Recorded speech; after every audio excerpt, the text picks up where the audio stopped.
Air, jump na! Ang taga... So, ilang taon nung si Quentin? Diba bata pa? Opo, palang si Quintin. Dati ma'am si Quintin, sa akin, sumusunod pa sa amin yung mga lifeguard. Laki rin ang inyong problem. Malaki in-improve. Malaki.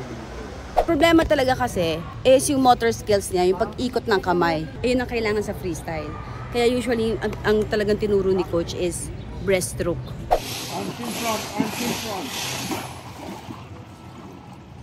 Don't forget, arms in front, diba?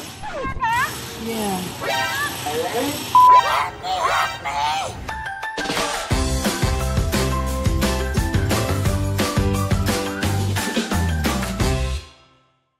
Sinong naipit yung paa mo? Nasaktan ka ba? Opo, sabi. Saan ba naipit yung paa mo? Do you remember? Sa door. Opo, sa dapo, Ken. Sino nagsarado ng door? Ako. Ikaw rin nagsara, tapos naipit ka. Opo. Tapos nasaktan ka. No, di naman sakit.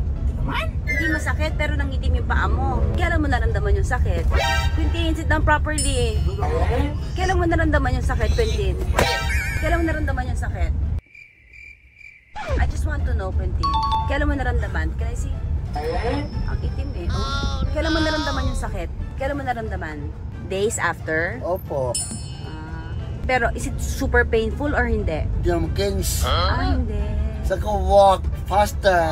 You can still walk faster. Or run faster. Or even faster. O, kung lupiyo So wala lang.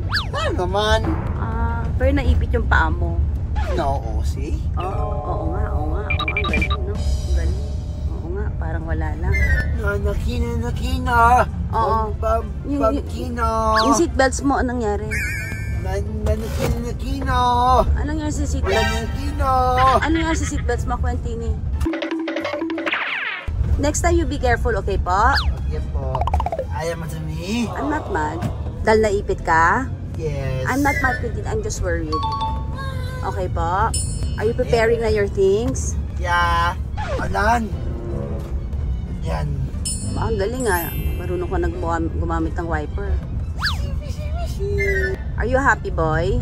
Yes.